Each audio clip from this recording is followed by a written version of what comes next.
Ramadan roti bolu roti rakyat. Masyarakat Kedung Wungu masyarakat yang hebat.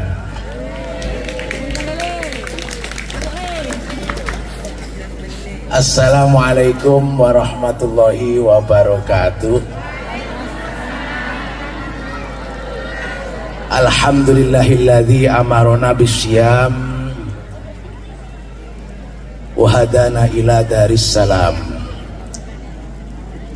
Asyhadu an la ilaha illallah wahdahu la syarikalah wa asyhadu anna Muhammadan abduhu wa rasuluhu khairul anam. Allahumma shalli wa sallim ala nabiyyina Muhammadin wa ali Muhammad. Hadratil muhtaramin, para alim, para masyayikh, wabil khusus genap jajaran Masjid Miftahul Ulum, takmir, ketua takmir, para alim, para kiai ingkang kawula mboten saged sebutaken setunggal-setunggale, wabil khusus Bapak Kepala Desa beserta perangkat Zahir Mania rahimakumullah. Tepuk tangan untuk Zahir Mania ini, Masya Allah. Hadirin hadirat rahimakumullah. Hari Ahad kemarin enten seorang wali yang baru saja wafat. Kenapa saya sebut wali? Beliau adalah seorang perempuan, jenenge Bunyai Fatimah. Beliau 14 tahun poso mboten nate mokel kecuali dino-dino tasrek. Beliau sudah lama kepingin wafat dalam keadaan puasa. Alhamdulillah dikabulkan dening Allah. Menjelang asar itu wafat dalam keadaan puasa. Padahal orang yang dalam keadaan puasa wafat, kullu amal ibni Adam lahu, niku dawuh Gusti Allah wonten hadis qudsi, bahwa semua prestasi anak Adam itu untuk dia sendiri, illa syam, kecuali poso. Fa innahu li wa ana adzibi. Puasa itu semua ada di tanganku, istilahnya cara sakniki dekengane pusat. Jadi kalau orang wafat di bulan waktu menjalankan puasa niku wis ra enek malaikat, ora enek sapa-sapa, langsung diurus kali Gusti Allah. Nah, sebentar lagi niki puasa Ramadan. Sudah siap Bapak Ibu? Alhamdulillah. Ada satu penyakit yang ditimbulkan oleh kekentalan darah. Darah mengental bisa menimbulkan banyak penyakit, termasuk darah tinggi, darah rendah, darah muda. Niku jenis penyakit anyar niku, Pak. Nah, kekentalan darah ini ditimbulkan salah satunya oleh overprotein, gak tahu luwe. Jadi urung luwe mangan, akhirnya kelemon, obesitas. Nah, itu juga bagian dari ancaman masyarakat Indonesia. Saniki kathah ingkang kena penyakit urung luwe, wis mangan, obesitas, darah tinggi, diabetes. Malah enten penyakit yang paling baru yang gak pernah luwe, mengancam mereka, namanya penyakit asam aurat. Nggih, asam urat niku, asam aurat. Lek asam aurat niku ndelok ngaurat asamnya naik, dadi kaku kabeh niku. Nah, penyakit inilah yang kemudian mengancam banyak penduduk muka bumi sehingga tahu luwe. Maka kenapa orang disuruh puasa supaya ben ngrasakne luwe, dan luwe itu sehat, pokok gak keluwen. Luwe itu sehat, pokok gak ke luwe. Ada satu kisah di mana kalau kita memaknai puasa itu adalah al-imsak, artinya ngempet. Puasa itu al-imsak, artinya ngempet. Enten tiang sugih goro-goro ngempet. Tapi ada yang kemudian ngempet malah udunen. Jomblo-jomblo ini karena ngempet malah udunen nih. Nah, satu saat ketika khitan, kan biasa lek sunatan itu untuk sangu deh. Selesai pesta khitan, si anak yang dikhitan itu pengen sepeda. nek kalih tiyang sepahe diomongi kowe lek gelem ngempet 3 wulan kas baru tak tukoni sepeda. Alhamdulillah si bocah niki gelem ngempet. 3 bulan kemudian ditukoke sepeda, diomongi oleh tiyang sepahe, "Le, iki sepeda tak tukokne duit mulai untuk sunat utuh." Loh kok iso Pak? Sebab duitmu tak sewakne sawah, tak tanduri pari, hasilnya tak nggih tuku sepeda, modal dasare teko khitan. Bayangkan khitan ping pisan ae untuk sepeda dan ini ping pindho. Shallallahu Muhammad. Nah, artinya si anak ini mendapatkan sepeda dengan modal yang utuh karena apa? Al-imsak, ngempet. Mula bocah-bocah nom lek sik kuat ngempet dene teko waktune kawin hebat. Ning lek ora kuat ngempet ndang budalo. Daripada SLKMD lamaran keri meteng wonge teko enek, muga-muga gak enek, naudzubillahi min. Nah, ngempet niki menjadi bagian terpenting dari kehidupan modern. Saat niki kathah tiyang bangkrut goro-goro gak iso ngempet. Misalnya duwe tanduran jeruk, buah naga, bahkan yang saat ini lagi booming nopo berambang ya, berambang. Tadi saya lewat mau ke sini itu ada lampu hijau-hijau niku masya Allah luar biasa. Nah, mereka mendapatkan hasil panen yang melimpah, duwe akeh, gak kuat ngempet nggih foya-foya. Napa ngerum nggih ngerum. Ngerum, roh kowe rum.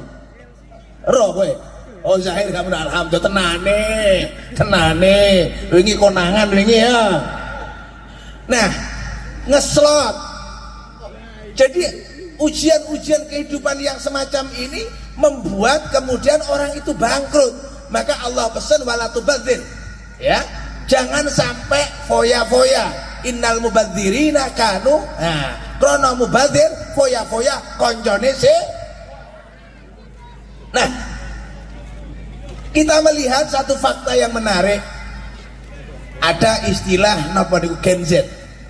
Ya. Gen Z ini adik-adik ini namanya Gen Z. Generasi entek-entekan. Misalnya lho, Z baris enek-enek. Generasi ini biasanya hedon, seneng sesuatu yang bersifat kesenangan duniawi. HP, iPhone. Wow, iPhone ya, iPhone apa Samsung ya? Oh, pokoknya Samsung dia. Wes. Terus kemudian game full, ya. Dolanan game full. Pedah montore Ninja, ya. Sobone kafe. Ada yang ngomong kafe. Wes pokoknya mangan enak lah, mangan enak. Healing. Bahkan saya nom-nom wis glowing gitu loh.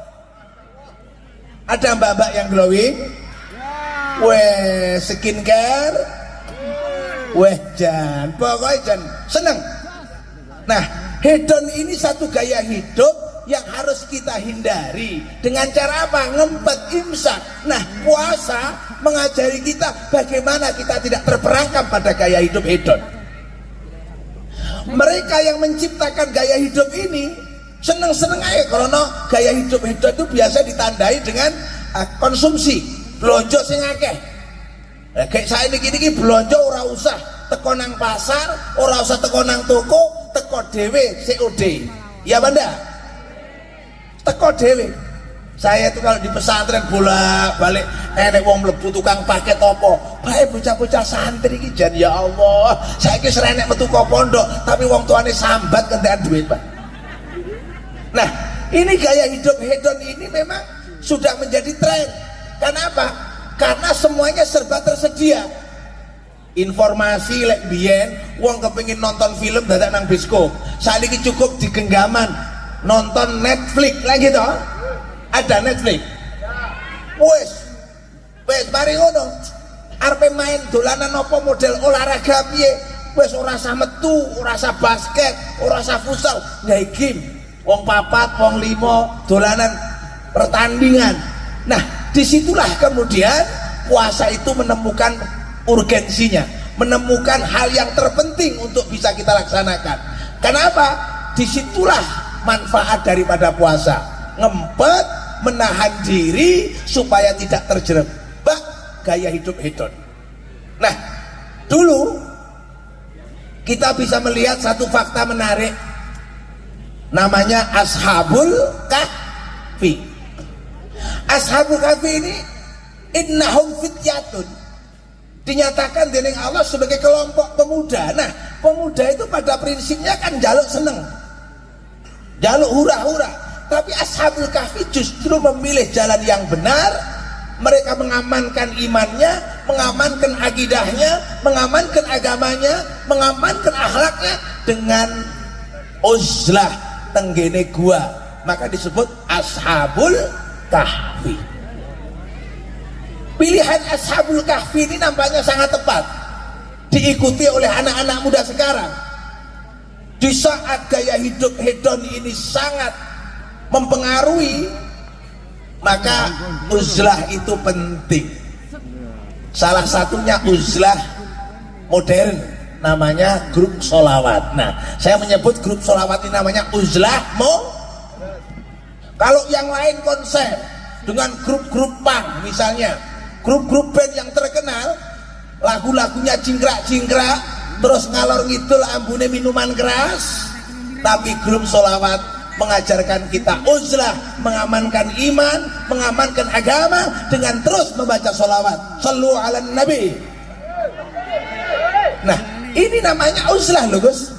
Ini uzlah modern. Bagaimana keadaan anak-anak kita, anak-anak muda, kalau yang tampil di panggung ini rocker-rocker misalnya, nyuwun sewu, orang-orang yang mungkin jauh dari sentuhan-sentuhan nilai agama, jingkrak-jingkrak kayak tenggene daerah-daerah Palembang nih kok, musiknya DJ ngeten-ngeten nih kok, gitu ya, duk, akhirnya gedaduk nih Pak. Dan ini adalah penting sekali. Maka majelis-majelis sholawat kreatif, lek zaman biyen kan namung terbangan tok, saniki lightingnya luar biasa, masya Allah, hebat. Tepuk tangan untuk Zahir Mania niki, wah jantop banget Pak. Artinya ini uzlah, ini gaya hidup yang sudah ditempuh oleh Ashabul Kahfi. Lek biyen mlebu nang jero gua, gak komunikasi, turu selama 300-an tahun. Uzlah sholawat ini apa? Kita berkumpul untuk membaca dan melantunkan sholawat, dan saya yakin Nabi hadir di tengah-tengah kita, memberikan sambutan kepada kita dan memberikan insya Allah syafaat kepada kita. Shallu ala nabi. Nah, jamaah rahimakumullah, saya ada satu sholawat, barangkali nanti bisa diganti dengan nama lain. Tapi coba di situ ada istilah, krono pondok saya itu Minhajul Tulab, pakai jeneng Minhajul Tulab. Betul apa-apa ya? Mahadi, Mahadi ya Mahadi, Mahadi Minhajul Tulab, Mahadi, Mahadi ya Mahadi, musta'idan liulil albab. Nah, artinya apa? Saya ingin masyarakat memilih satu kelompok, memilih satu komunitas, yaitu ulil albab. Ya, ulil albab itu siapa? Alladzina yadhkurunallaha qiyaman wa qu'udan wa ala junubihim wa yatafakkaruna fi khalqis samawati wal ard. Rabbana ma khalaqta hadza batila subhanaka faqina adzabannar. Anak-anak muda jangan hanya terjebak pada gaya hidup senang-senang, tapi mencapai derajat ulil albab, seneng ilmu. Akalnya itu terus berkontemplasi, akalnya itu terus bergerak bersama dzikirnya yang kuat. Yadhkurunallaha, memiliki kesadaran hadirnya Allah di dalam dirinya. Itu yadhkurunallah. Contoh kesadaran kehadiran Allah di dalam dirinya itu ngeten. Nalikane enek cah lanang petuk cah wedok uwayu. Tertarik apa enggak gue sampean? Tertarik ya? Manusiawi. Nah, ketika cah wedok wayu gelem malah ngejak ngetek loh, ngetek. Hamad bihi wa hamma biha, itu bahasa Al-Qur'annya. Hamad brontone sing wedok tenanan. Hamad bihi nanggene sing lanang, dan begitu pun sing lanang wa hamma biha bronto seneng tenanan. Nah, kesadaran ilahiyah yadkurunallah itu muncul laula arro'a burhana rabbi. Tiba-tiba sing lanang sadar, wah iki lek tak terusne iso bahaya, meluayu sewontal ngedoh. Itu namanya yadkurunallaha qiyamah. Siapa yang merasakan itu? Nabi Yusuf alaihis. Loh, Nabi Yusuf itu kan hamad bihi wa hamma biha. Sing lanang bandeng, sing wedok wayu, katik sing wedok ngetek. Ning krono ada kesadaran ilahiyah, sing lanang mluwayu ngedok. Kira-kira Mas Zahir mana lek nek cah wedok ngwetek gelem ora sampe? Baik, jan jujur. Wes 100. Artinya apa? Yadkurunallah itu seperti itu. Ada kesempatan untuk berbuat maksiat tapi tidak melakukannya. Karena dia sadar ketika sendiri yang kedua adalah Allah, ketika berdua yang ketiga adalah Allah. Itulah yang disebut yadkurunallaha qiyaman. Melatih mulai ora gampang lho, Le. Latihan. Mulai pondok cah wedok, aja mbok delok ndingkluo karo mlaku etek tabrakan. Ngono lho. Dene kok tabrakan tenan rezeki gitu lah ya. Nah, yadkurunallaha inilah yang dibangun dalam jiwa-jiwa mereka yang disebut ulil albab. Loh, saat ini ya, untuk bisa melakukan kemaksiatan, fasilitasnya itu sangat-sangat tersedia. Sangat-sangat tersedia. Loh, siapa loh orang tersedia? Lek biyen kepengen petuk cah wedok atau lanang, kan dadak kirim surat. Teko secara fisik. Lah iki saiki iso chattingan, iso video callan, walah jan. Ora nek sing ro nang jero kamar. Kenapa? Kehadiran media sosial ini luar biasa, mempertemukan 2 orang, 3 orang tanpa ada orang lain yang melihat, dan yang dilihat itu los, ya, los. Lek ngangge sarung sik gak ketok ya. Sarung itu kan pakaian demokratis. Ya, karena penduduk di dalam sarung itu bergerak bebas. Iya mana? Iya, makanya kiai-kiai itu banyak sarungan. Ya, mulanya anaknya akeh itu ya. Lah, cah nom-nom kok sarungan, berarti pengen ndang duwe anak, ngono lho. Beda karo rok mini. Kalau rok mini itu kan irit, praktis, dan isis gitu loh ya. Nah, artinya begini. Untuk berbuat maksiat hari ini fasilitasnya sudah sangat tersedia. Tapi kalau mereka punya kesadaran dzikir, kesadaran hadirnya Allah dalam diri dia, di mana Allah selalu melihatnya, di mana Allah selalu mengintainya, mengawasinya, lalu dia tidak jadi melakukan maksiat, nah itulah orang yang hebat.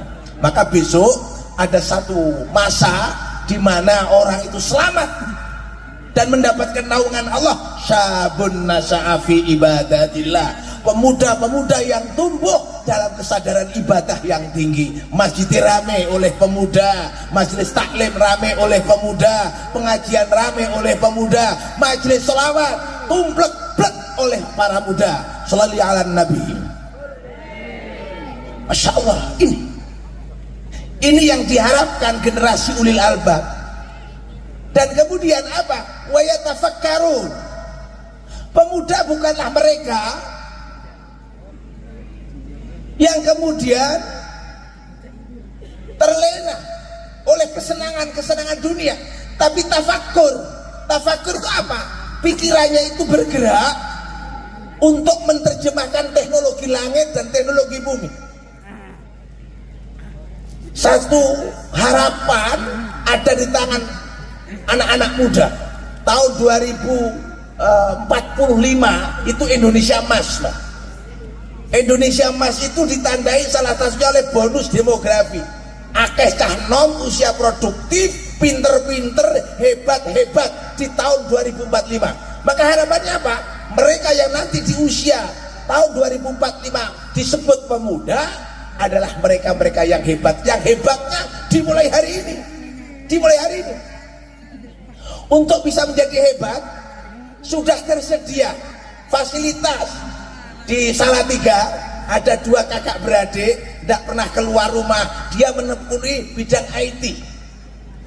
Tapi alhamdulillah keseriusannya di bidang IT mampu melahirkan karya-karya inovatif di panggung internasional, tidak harus keluar rumah. Itu dilakukan oleh anak muda. Anak-anak muda punya kesempatan untuk itu. Dan saya yakin yang hadir ini besok insya Allah ada yang jadi bupati ya, tahun 2045, amin. Ada yang jadi gubernur, amin. Ada yang jadi pengusaha internasional, amin. Kenapa? Karena potensi anak muda sekarang untuk pinter itu lebih cepat daripada orang-orang dahulu. Biyen untuk mendapatkan informasi harus berjalan kaki. Kalau toh ada sepeda, ya sepeda ontel. Hari ini untuk mendapatkan informasi cukup klik. Takok tegene Al-Karim, Ibnul Karim, Al-Alim, Al-Alama, Asy-Syaikh Google. Ya, cukup sudah. Ada AI, kecerdasan buatan, di mana problem kita, muskilah-muskilah kita, ketidaktahuan kita, diklik, didudui kalau Pak Google. Masya Allah, hampir tidak ada yang tidak disampaikan jawabannya oleh Pak Google itu. Saat ini kiai-kiai kampung kadang-kadang kalah kalau Syekh Google kalah. Lah ditakoni Pak Yai, hukum ini nopo? Totok gulai kitab. Mau enggak mulai kita ketemu bahasa anu telung dino baru enek jawabannya. Lewat AI, lewat kecerdasan buatan, klik weruh jawabannya. Ini artinya apa? Kesempatan untuk pinter lebih terbuka, lebih cepat dibanding wong biyen. Lho umpama prestasi wong saiki kok podo karo wong biyen, sik rugi. Seharusnya apa? Prestasi anak muda sekarang harus lebih hebat daripada orang-orang terdahulu. Tepuk tangan untuk anak-anak muda kita ini. Harus. Kita lihat mereka-mereka yang hari ini hebat-hebat itu, banyak yang masih usianya itu belum genap 20 tahun. Usamah bin Zaid sebagai anak muda usia belasan tahun sudah ditunjuk memimpin pasukan perang oleh Kanjeng Nabi. Kenapa? Karena ada kesempatan dan ada kemampuan di anak muda. Masya Allah. Nah, disitulah kemudian duit yo enek, teknologi enek, fasilitasnya yang lain-lain juga ada. Untuk kemudian tidak pinter, untuk kemudian tidak alim, itu jelaskan apa itu? Getun, khusronam mubinah. Walaupun toh mungkin penggaweannya itu sibuk dengan sawah, mungkin penggaweannya sibuk dengan bertanam, bercocok tanam, tapi kalau mau pegang buku, kalau mau membaca, kalau mau belajar, saya yakin tidak tertutup kemungkinan yang dari desa ini akan hebat. Contoh Tolut. Tolut itu anak muda di kampung yang tidak punya kecemerlangan lah waktu itu. Hingga ketika disodorkan oleh Nabi Samuel untuk menjadi pemimpin, Bani Israel kaget. Loh, mosok enek cah nom koyok gini, ki omahe desa cedek kali pahit, kok iso dadi pemimpin? Ora mungkin. Ternyata Allah menjawab bahwa Tolut terpilih sebagai pemuda yang memimpin pasukan karena 2 kelebihan, bastotang fil ilmi wal jismi. Apa itu? Punya ilmu yang luas dan keberanian yang tinggi. Modalnya ini ya, ilmu yang luas, keberanian yang tinggi. Ilmunya apa? Ilmu strategi perang, ilmu strategi organisasi, ilmu strategi pengembangan pemerintahan. Keberaniannya apa? Berani melawan kelompok besar oligarki. Kaming fiatin qalilatin ghalabat fiatan katsirah. Tolut berada di pihak fiatan qalilah, fiatin qalilah, kelompok kecil, minoritas, tapi tidak takut menghadapi Jalut sebagai fiatan katsirah, kelompok yang besar. Sama ndelok, apa mayoritas bisa menang? melawan minoritas pasti luwih akeh bolone. Tapi sebaliknya, apa bisa minoritas kelompok kecil mengalahkan kelompok besar? Iso. Sampeyan delok Yahudi. Yahudi itu hanya 10%, tapi menguasai dunia. Hampir temuan-temuan teknologi kaya di internet sapi tunggalane, mulai Google, mereka keturunan Yahudi. Satu saat Pak Habibie, Allah yarham, waktu kuliah di Jerman, heran, orang-orang keturunan Yahudi itu selalu ranking nomor 1, selalu tertinggi nilainya. Sampai satu saat Habibie takon, so sampai kok iso hebat, ranking siji, apa resepe? Dia nggak mau jawab, nggak mau buka rahasia.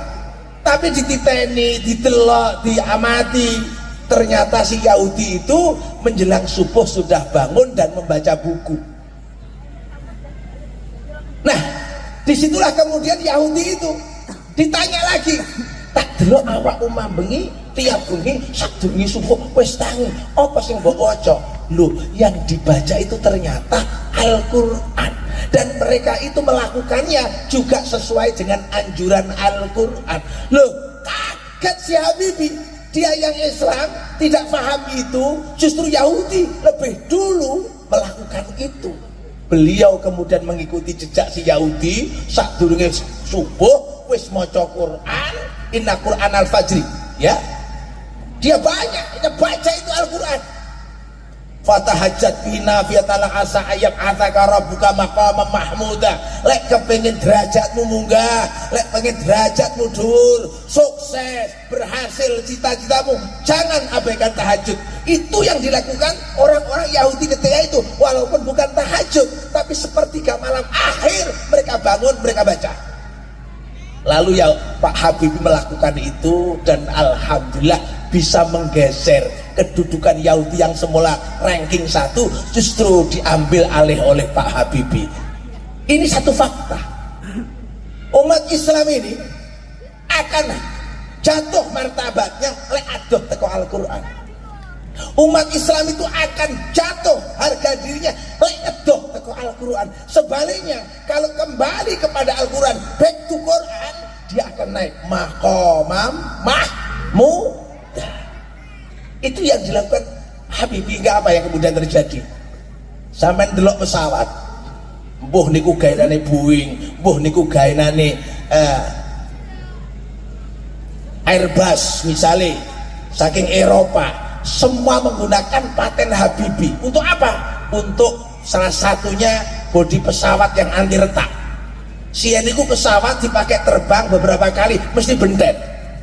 Habibie kemudian melakukan penelitian, observasi, riset, ditemukanlah satu bahan yang dipakai oleh Habibie untuk membuat lapisan bodi pesawat, dipakai ribuan kali terbang tetap utuh. Pesawat apapun pikiran Boeing atau Airbus, biyen niku bahan bakarnya boros. Habibie menemukan satu bahan, dengan bahan itu pesawat lebih ringan, dan manfaatnya apa? Pesawat lebih irit. Dari mana ilmu Habibie yang disebut bapak aeronautika, bapak pesawat terbang dunia, diakui oleh dunia? Dari bangun tahajud lalu baca Al-Qur'an. Ini dilakukan oleh beliau. Bagaimana dengan kita? Mosok sih didelok panggah drakor tok, ya. Ya, drama Korea, ya. Ada bintang film Korea yang lagi ikut hamil, siapa itu? Kelingan. Nah, ini boleh kamu delok Korea drakornya, boleh delok film apa, monggo. Tapi jangan lupa wa yatafakkaruna fi khalqis samawati wal ardh. Apa itu? Pikiran kita gunakan sepenuhnya untuk memahami teknologi langit dan teknologi bumi. Sekalipun mayoritas, tapi nggak menguasai ilmu pengetahuan dan teknologi, kalah dengan minoritas. Tapi sekalipun minoritas, kalau dia bastotan fil ilmi wal jismi, kaming fiatin qalilatin ghalabat fiatan katsirah. bahwa kelompok kecil sekalipun akan lebih mampu mengalahkan mereka yang besar. Cina misalnya, populasi keturunan Cina di Indonesia itu hanya sekitar 5%, 10%. Jumlahnya Cina-Cina nih. Tapi 100 orang terkaya di Indonesia mayoritas Cina. Tak delok sing jenenge Ahmad ora enek, sing jenenge Warsono ora enek, mulai deko Lim Sil Yong gitu, jenenge mbah-mbah dhewe ora enek kabeh. Ada satu pertanyaan menarik, kenapa Cina-Cina itu besar? Salah satunya Cina itu kaya. Budi Hartono paling sugih lah Indonesia, jenenge Budi Hartono. Kok iso Budi Hartono sugih? Krono disumbang kesugihane karo wong Jawa. Lewat apa? Budi Hartono duwe rokok jenenge Jarum. Dadi lek enek wong Cina sugih, godang garam sugih, ora salah sing gawe sugih sampean, Dik. Sampai kemudian awake dhewe gak sugih, bangun masjid, bangun madrasah, ngalor ngidul gawe halu-halu pinggir dalan. Sementara sampai nyumbang wong-wong sing duwe pabrik rokok seneng 30.000 bakar, 50.000 bakar. Kenapa? Nyugihne Ci. Kenapa mereka sugih? Dan dengan kesugihannya mereka mengalahkan kita. Mereka kecil, fi'atin qalilah, kecil mereka, minor, tapi bisa mengalahkan awake dhewe fi'atan katsirah. Kenapa? Karena mereka punya bastotang fil ilmi wal jismi. Ini yang kita pegang. Siapapun orang, apa itu Yahudi, apa itu Talut, apa itu Cina, apa kuwi Jawa, apa kuwi awake dhewe, apa kuwi wong gedung wungu, pokok duwe ilmu, tur wani, tur kendel, hebat. Pasti menang. Sebaliknya duwe ilmu ora kendel, wis kalah. Kendel ora wani ngawur kaya kebo. Pinter tur kendel. Apa? Pinter tur itu modalnya Talut. Bagaimana pinter? Ayo sekolah sing dhawur, maca sakake buku praktik, eksekusi untuk keilmuan itu. Kendel. Wow, masya Allah. Sampeyan delok. Ya. Kita sapa iki? Nestle. Iya. Iki Indonesia apa tutup? Indonesia apa tutup? Lo urusan banyu lah wae dhewe kalah karo Eropa. Ya. Wes, tak delok neh. Iki apa jenenge? Pokari. Indonesia apa tutup? Indonesia apa tutup? Jepang, Gus. Jepang, Dok. Jepang iki. Iki lho campurannya banyu kelapa. Wong Jepang iso dodolan banyu kelapa nang kene. Wong Perancis iso dodolan banyu sumur nang kene. Wis ana sitok iki apa jenenge iki? Lah segar Cina meneh. Cina. Endi sing tae mbahmu endi? Enek sing tae mbahmu. Umbul bening. Lah inilah segar ini. Ini Cina menelus.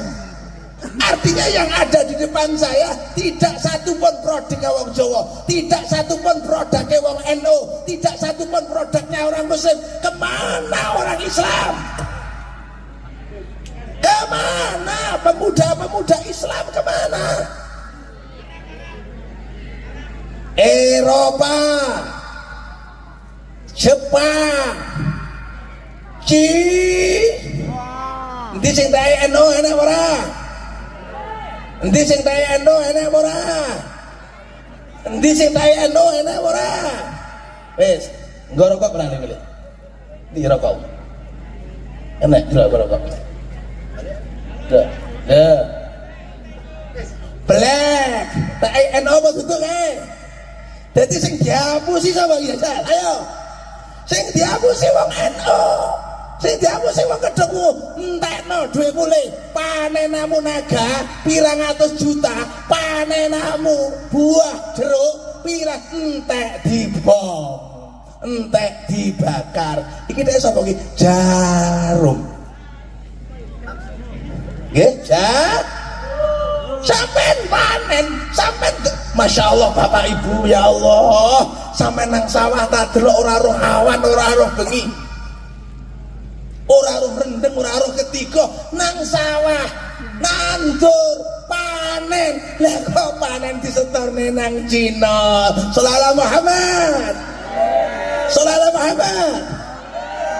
Sampean ditarik infak masjid 100.000 ya abot, abot iki regane 35.000